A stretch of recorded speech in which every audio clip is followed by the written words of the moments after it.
The Spinoff Podcast Network. Talofa lava. I'm Madeline Chapman, editor at The Spinoff. If you have the means, consider supporting our high-quality journalism by becoming a Spinoff member. Sign up now at thespinoff.co.nz/donate.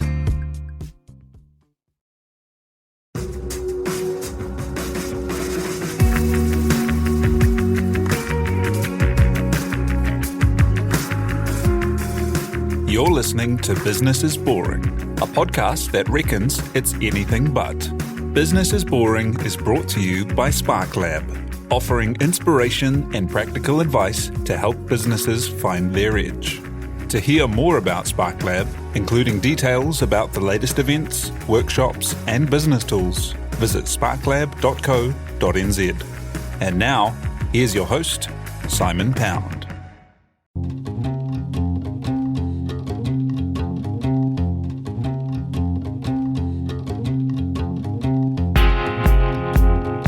You're listening to Business is Boring, a podcast that reckons it's anything but.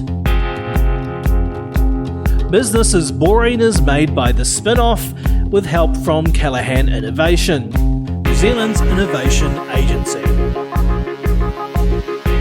Here's your host, Simon Pound. The choices we make and the food we buy can have huge impact. Agriculture, food culture, and the industry behind them are huge contributors to climate issues, waste, and the health of a society.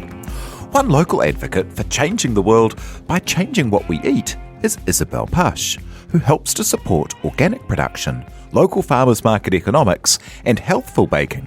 She is part of Kilmarnock Gardens, the Greyland Farmers Market, and majority owner at Bread and Butter, bakeries and cafes that focus on traditional sourdough fermentation, organics, and as many locally sourced ingredients as possible. After a wild year of COVID response and change, Isabel's business is now taking nice bread outside of the metro regions, with a new pilot bakery in Whangaparoa. To talk the journey, a mission for sustainable food, the politics of bread, and what's next, Isabel Pasch joins us now. Tēnā koe, thank you for being here. Tēnā koe. Hey, so first up, you came into the bakery industry, the business, by quite an interesting route, eh? Tell me about how you first found yourself in New Zealand as a scientist. Yes, so I came to New Zealand in 1999 to do a master's in marine microbiology. I had started my undergrad in Germany studying biology, and then in my master's I wanted to study marine biology. I first I did start my master's at the University of Hamburg, but people had told me, don't go to Hamburg University. It's not great for science. I didn't listen because I like the city. So I went there and started and realized it's not great for science. So I then applied for a scholarship to go overseas. And my uncle, who may at some point have been inspiration for me to study biology because he was a botanist, professor for botany, and he had studied in Wellington in the late 70s, early 80s. And so New Zealand was sort of somewhere in the back of my mind, a place that you could go and study, maybe subconsciously. And I looked and found a professor at Auckland Uni who was working on a project that I thought was quite interesting, so I emailed him, and this was really like I got an email address just to email him, and then he replied back on the same day, and I was absolutely blown away that not only could I email somebody at the end of the world, but this professor would just reply back. German professors weren't like that. Like they had like half an hour a week where you could go and see them, and you'd be lucky if you get an appointment in 3 weeks' time or so. So I was like, oh, that's pretty awesome. And then I got a scholarship as well, and then I came here. That's so cool. yeah. What kind of place in your mind and imagination did New Zealand have? As we've been lucky enough to know a number of German au pairs, and they have said that they thought of New Zealand as being this wonderful, exotic, about as far away as they could imagine kind of place. And it's so funny to think of New Zealand as being thought of as exotic by anyone. No, well, I didn't know that much because there wasn't that much internet there, and so I thought of it as a green place with lots of sheep, and I thought maybe I'd better go and buy some cool clothes before I go to New Zealand because they're probably just all walking around in knitted jumpers and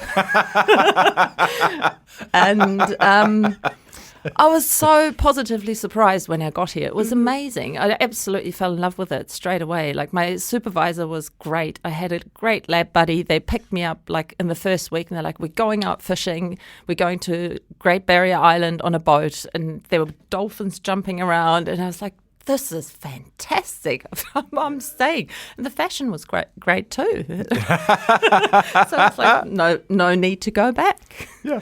And then you after... Well, you did go back, hey, though? Yes, I did. So I did finish my master's here, but I fell in love with a particular Kiwi, and that particular Kiwi hadn't done his OE yet. So he was dead bent on, no, I'm going to Europe. You can come with me, or I'm staying.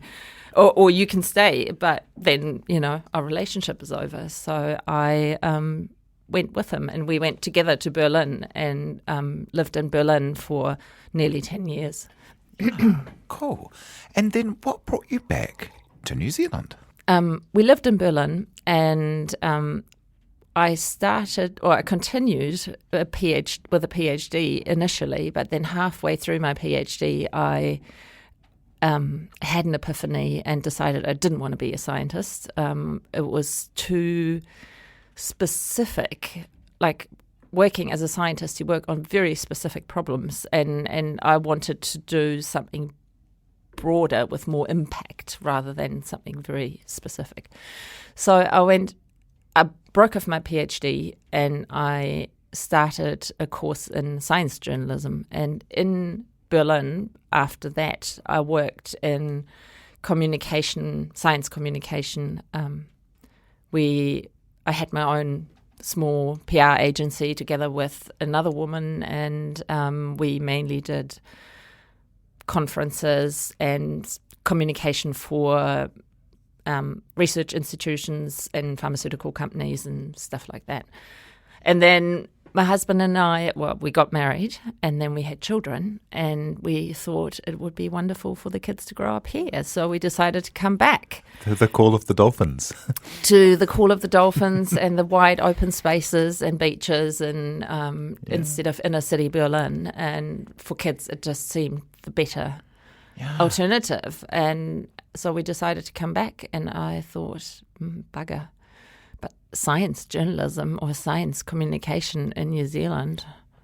Yeah, we've got a bit niche in Germany already. So we've got a handful of great science communicators and journalists in New Zealand, haven't we? But there's probably not room for an enormous number. That's exactly what I thought. I was like, if there's 4 or 5 of them, they've probably got it covered. Yeah. And English isn't my first language, so to write in a language that's not your first is difficult, and especially if you're working on something very particular, like, complicated topics and content. And so I thought maybe I'd try something completely different.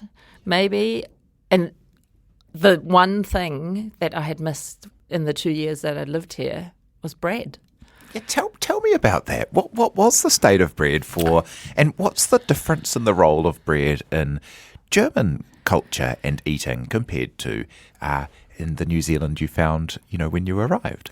Yeah, I'm not sure why bread has played such a big role in German culture, but you said you've had several German au pairs, so you probably know that the thing they moan about is the state of bread in New Zealand. Yeah, for Germans, it's so important to have good bread. And in Germany, our traditional bread is sourdough, often rye sourdough, or very grainy, dark, heavy. So that's quite different from what you get here, which I call it fluff or white fluff. Yeah. Because you can compress a slice of bread to that. Yeah, you don't find great big holes inside your German sourdough, do you? It depends on the types of sourdough, I guess. In the rye ones, you don't. No, yeah. But just bread is substantial. And in Germany, you have bread for breakfast, and then traditionally we used to have a cooked lunch, and then dinner is evening bread. Yeah, Abendbrot. Abendbrot, Yeah. that's right. And a culture loves something if they put the name of it into their meal. So in Japan, breakfast is asagohan, lunch is hirugohan, and dinner is bangohan, which is morning rice, daytime rice, and evening rice. And in Germany, you've got your evening bread. Yeah.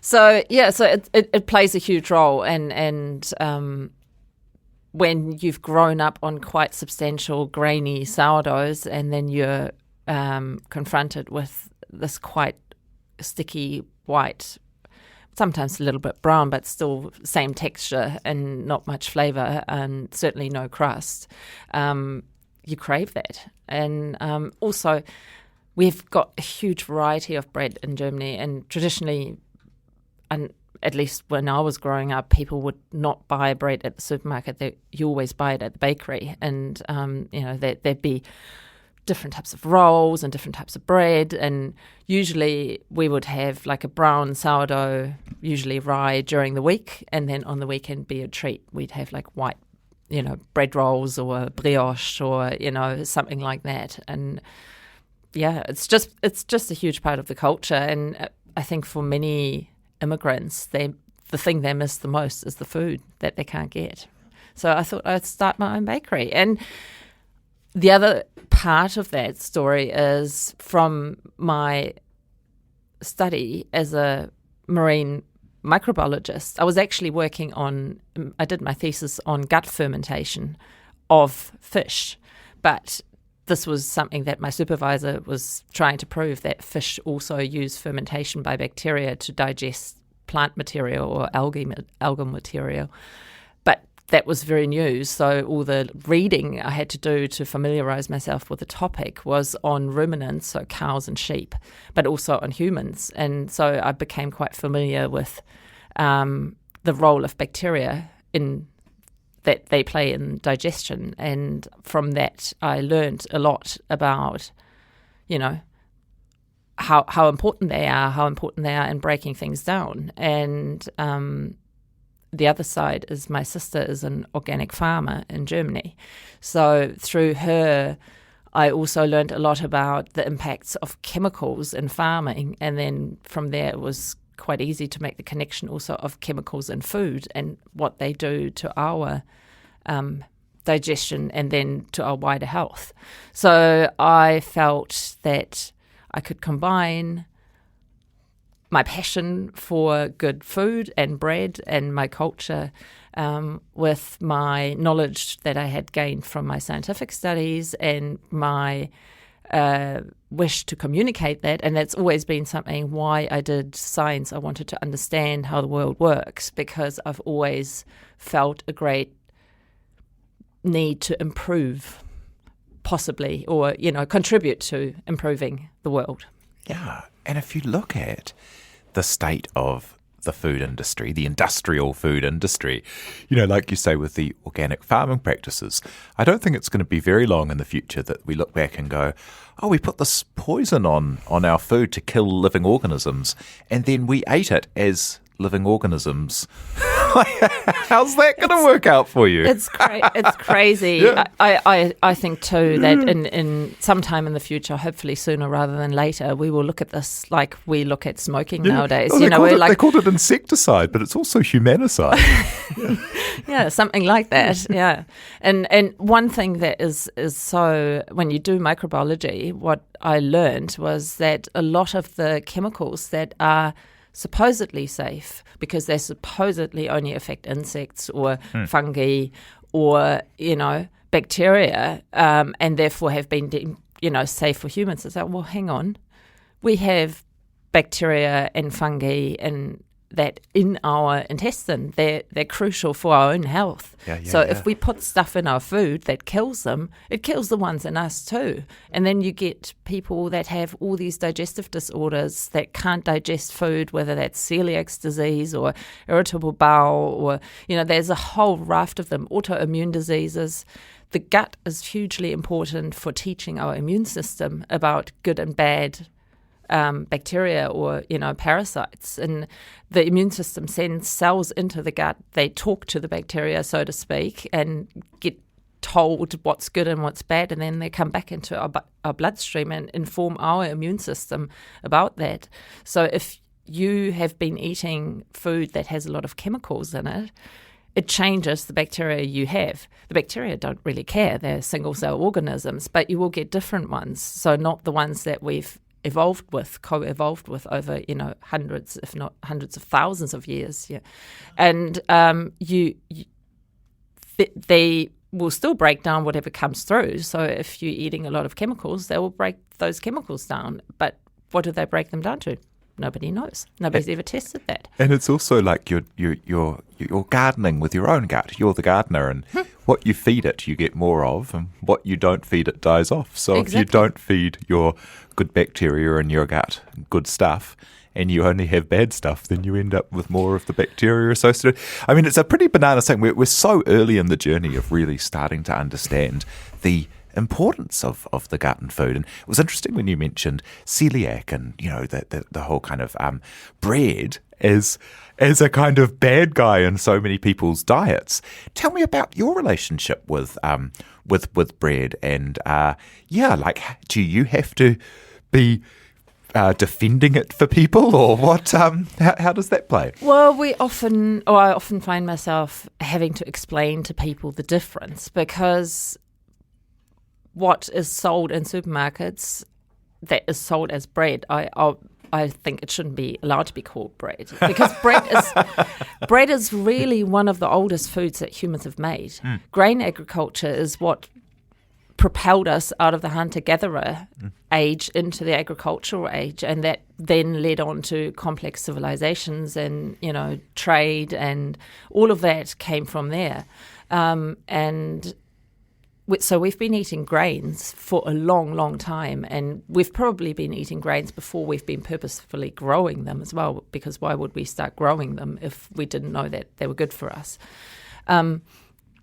But grains have to be treated in a certain way. They have to be fermented because they contain a lot of compounds that are difficult for us to break down. So they've always been fermented in some way, at least the wheats and cereal grains. And in the fermentation process, some magic happens. Bacteria break down the things that are difficult for us to digest and turn them into metabolic products that are good for us, that help us. And because we've been eating them for so long, we rely on those. But what happened in the last 60, 70 years, maybe going back as far as 100 years in bread production, is really very exemplary of what happened in the whole food system. So we've gone from local growing, processing on a small scale, using age-old methods that have over time, even if we didn't know why, we knew they worked, have been turned into food that comes from far away, is mass-produced, is turned into through highly extractive methods and use of chemicals, turned into really cheap food that provides calories but no nutrition. And I think that is sort of very crudely summarizes a large part of our food system. That's how a lot of people get calories, but they don't get nutrition, and that's why we have so many issues with health and obesity and, all these digestive disorders, allergies and all of that. It comes from there. And bread is just a symbolic type of food where it becomes very obvious how it has turned so quickly. And because it's such a simple food as well. Bread is just fermented flour, a little bit of salt and water. That's all bread needs to be. They don't need to be 50 ingredients in a loaf of bread. You can literally make a loaf of bread, if you're counting water as an ingredient, out of 3 ingredients. So, yeah. Yeah, and it is kind of terrifyingly, miraculously cheap. that kind of supermarket bread, 99 cents for a loaf of the white stuff. And as you say, a lot of calories. So, it's delivering a lot of energy to people, but very little food. But then the good stuff at $6 or $7, sometimes up to $11, $12 a loaf. That's maybe 10 times more for the same calories. It's hard for people to afford. Well, most cultures, or all cultures, rely on some form of grain as the staple for calories. Whether that's in East Asia, it's rice, and in most of the Middle East, Europe, Africa, it's some form of cereal grains. In the modern, in the Americas, it was corn. So all human cultures, I think, apart from maybe the Inuit in the far north, have relied on some form of grain as their staple for calories, because grains can be stored, they can be mass produced, and they deliver the calories, and then you can buy some vegetables and some meat, and that bring in the other food groups as well. But you don't need as much. Mainly, you need that. So, and then in the Industrial Revolution, feeding the masses as cheaply as possible was really crucial to having cheap workers as well. So it was actually in England where they had, I think in the early 19th century, they had some bad harvests, bad weather. Basically all the harvests failed, but the British Empire was like, not to worry, we can import grains from somewhere else. So they started importing grains, and those grains had an advantage over British grains. They were harder, meaning they had more protein in it. So more protein means more elasticity, means you can put more air into the bread. Well, we have a saying in the baking world, the more air and water you can get into a loaf of bread, the better, because air and water is free while the flour costs money. So pumping up the loaves bigger made it seem like the people are getting more for their money, or you could put less in and make the same size loaf of bread.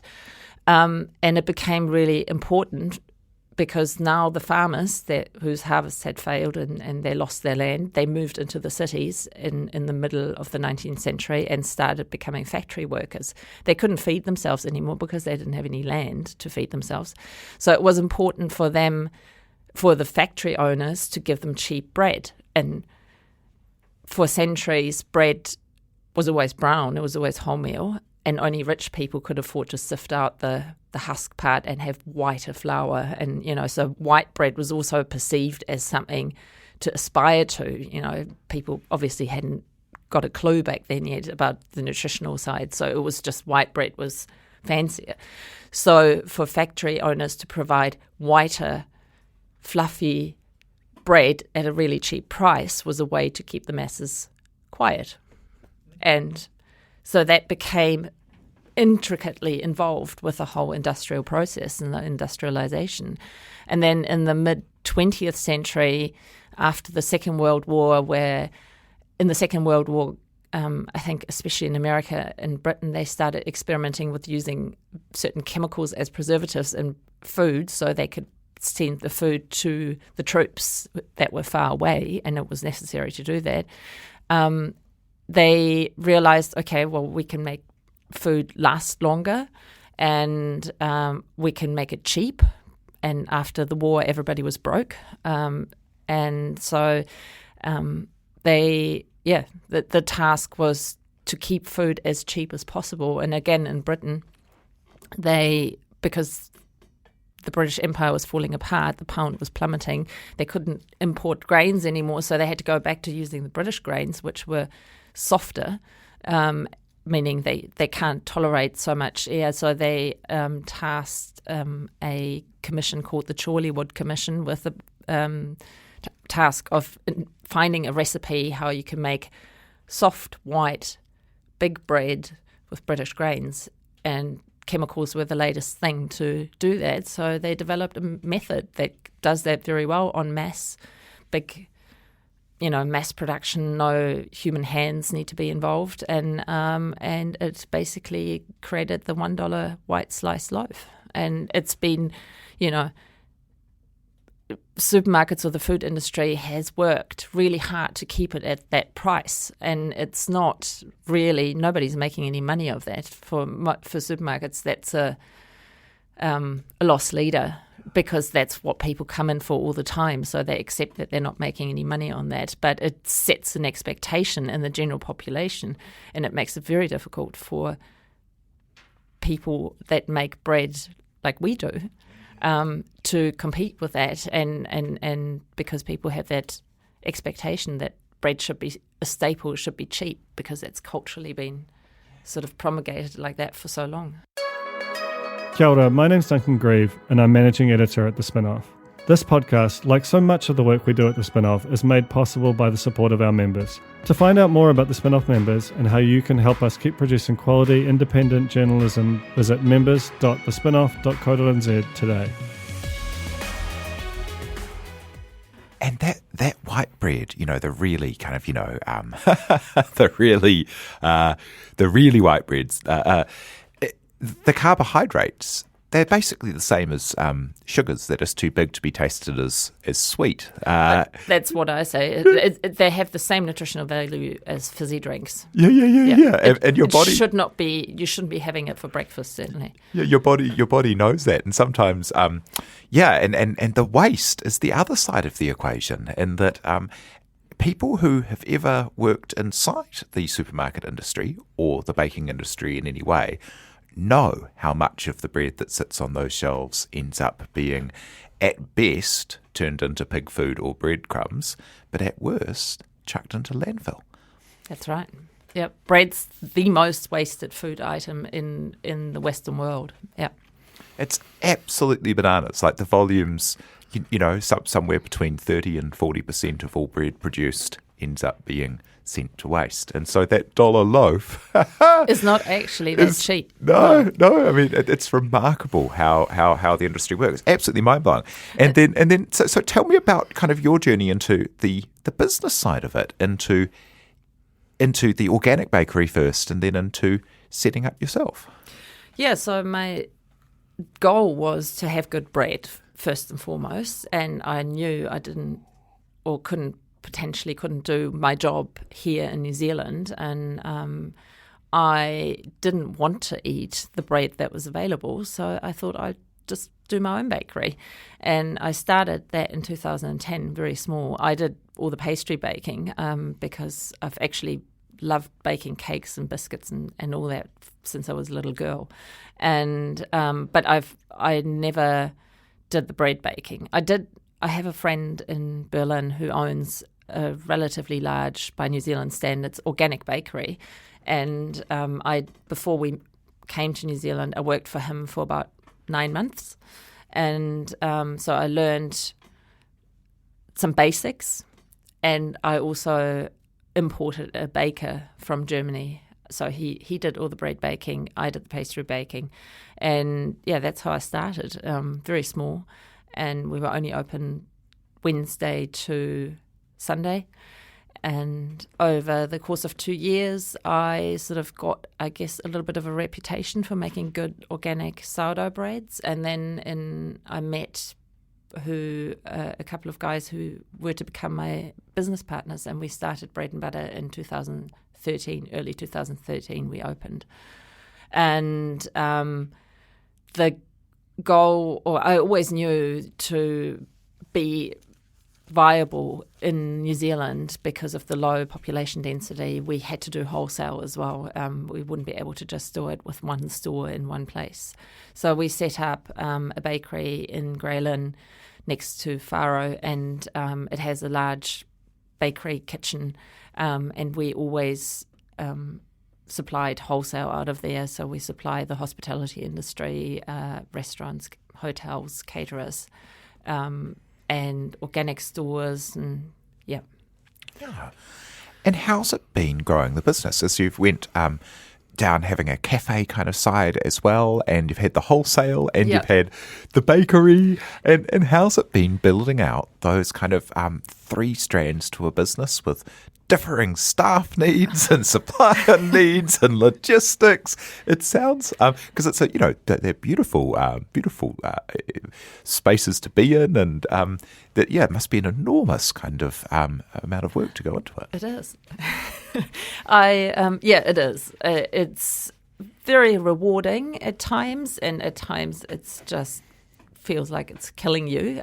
Hospitality is a very small margin industry, so it's always a lot of work. It's very reliant on people, and it's very difficult in New Zealand to find skilled, especially bakers. Bread bakers are virtually non-existent. There's very few New Zealand bread bakers. Pastry chefs as well, chefs, which we need for the cafes. So staff is probably, but in any industry, probably any business person would say the hardest bit is staff. But it's also been very rewarding because I've been able to meet so many interesting people, and there's so many passionate people in the industry. And I think that New Zealand has a particular role to play in the food industry. New Zealand is always perceived in the world as niche, but it's also a bit of a outside leader, and everybody looks at New Zealand as this beautiful gem at the bottom of the Pacific, and everybody has a positive image about New Zealand. So and New Zealand has always been kind of a food producing country, first for the British Empire, but we still produce a lot of food. It's a huge part of our economy, and New Zealand is also, I've always found it to be very nimble and open to change and open to other ideas. And, when you come from Europe, everybody's very stuck in their ways, and, everything has hundreds of years of history. So to change anything, you always meet a lot of resistance. And yes, there's always going to be resistance to change in New Zealand as well, but generally people are a lot more open. They're more, okay, let's give this a go. If it works, it works. And if it doesn't, we'll try something else. So I think New Zealand has a huge opportunity to show to the world how we can grow food differently, how we can grow food that actually nourishes people. And we should start with our own people. We have a huge challenge here with obesity and other lifestyle-related, food-related diseases. And I think if we could turn this around and grow food for our own people as a huge focus, and not just grow exportable commodity foods, but actually grow healthy foods and show this on a small scale, I think exporting that knowledge of how to do that would be a lot more beneficial than exporting a commodity milk powder. and there's something that I find fascinating about so much of this. So your work with the bakery, with slow fermentation and organic ingredients, and your work with Callaghan Gardens, if people aren't familiar with that, the beautiful organic gardens in kind of Herne Bay at West Mary there, and then in Herne Bay there, and then also the work with the Greyland Farmers Market. These innovations are the oldest, most traditional ways of making and selling and having a connection to how food was grown and made and produced and the like. Tell me about that kind of like how the innovation is actually just in so many of these ways are going back to tried and true methods. Yes, I think, going forward, we really need to find a way that combines old knowledge with new knowledge. I don't believe that, we should live in some kind of mid-20th century utopia, just without all the technology. I don't think that's the future. I think we need to understand nature better, and we need to find out what our ancestors knew about agriculture, about living within nature and with nature in harmony. Not that they always did that. I'm fully aware that they didn't. But I think long term, as humans, we're part of life. We stem from the same roots, we're not something separate. So we need to live within that. We need to find out how to do that, not by exploiting, but by working in that natural system, which is always recycling resources, you can't. Yes, you can grow and use up more resources, but on a finite planet, eventually, and we're pretty much reaching the limits of the resource exploitation of this planet. So I think learning from those old things like traditional agriculture, which is what Kaumana tries to do, they try to use traditional organic principles, but then they also combine them with modern science, testing the soil, understanding biodiversity in the soil and which role that plays, and trying to find new ways of recycling waste. So at Kaumana we have a composting hub where local businesses and families can bring their compost and it gets turned back into soil that then gets used to grow more food. So trying to understand these cycles and bringing these things together and then growing food as locally as possible. Food is often contains a lot of water, so it's heavy. So we should try and grow as much of this as possible where we can. And I think Auckland is... it's fantastic. I mean, it's a very spread out city, and that has huge disadvantages, as everybody knows. Driving and getting around is painful, but it has also the advantage that we have a lot of green space. We could grow so much food. Maybe you don't have to grow potatoes and carrots because they can easily be transported, but everybody can grow spinach and salads and radishes and all of that. The difficult to transport stuff because it easily gets damaged, so it costs a lot to transport it because there has to be a lot of protection around it, but you could easily grow it yourself. And so I think these hubs like Kaumana can play a huge role in showing that to people, and that's what we're trying to do there. It's got educational purposes to show people how to grow food. It's for kids to come and see where food gets grown, so that I think is very important. And then the other bit is the Greyland Farmers Market, which is a great community space, and it brings people together. And that's, I think, the other thing that is possibly a little bit lacking in New Zealand, because everybody just drives.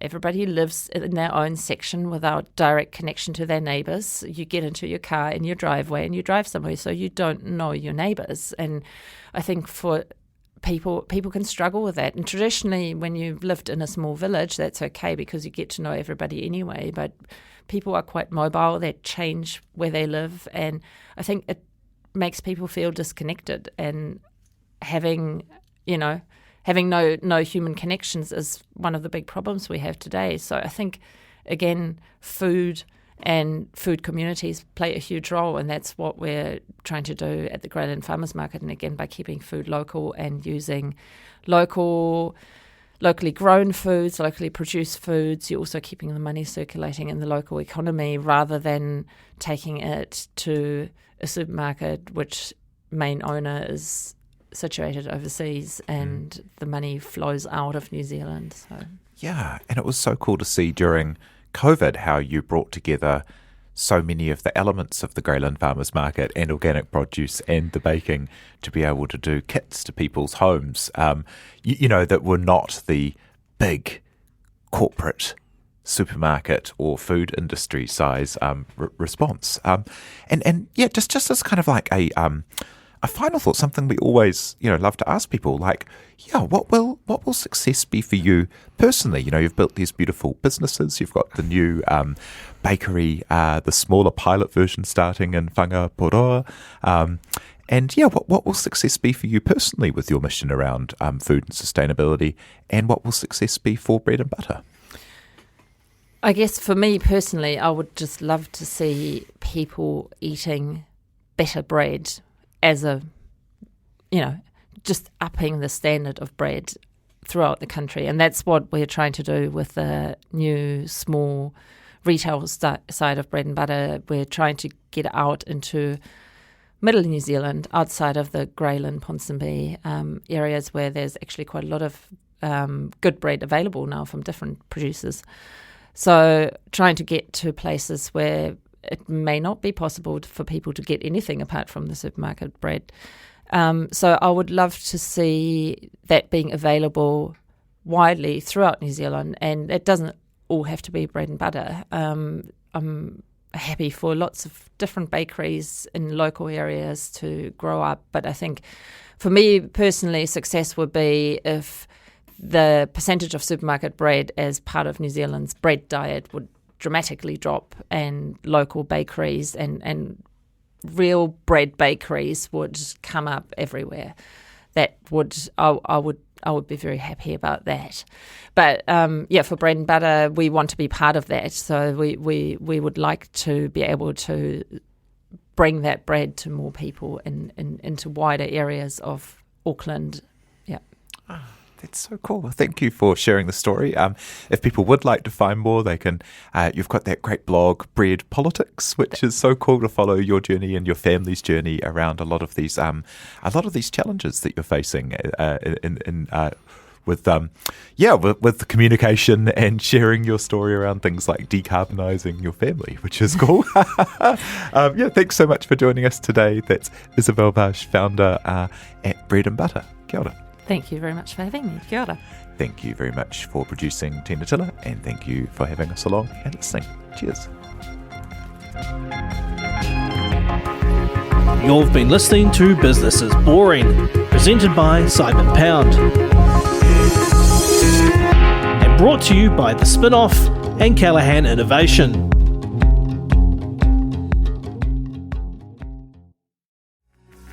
From the Spinoff Podcast Network, that was Business is Boring, brought to you by SparkLab. Make sure you're following Business is Boring wherever you get your podcasts. And for more information on SparkLab, visit sparklab.co.nz.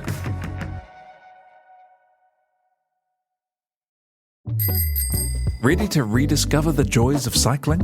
With over 300 kilometres of cycle paths across Tāmaki Makaurau, jumping on your bike and going for a ride is such a fun way to discover the city from a different perspective. Cycling is getting more and more popular across Auckland, so now's a great time to join the hype and give cycling a go.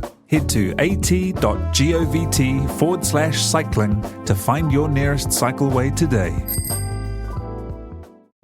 The Spinoff Podcast Network.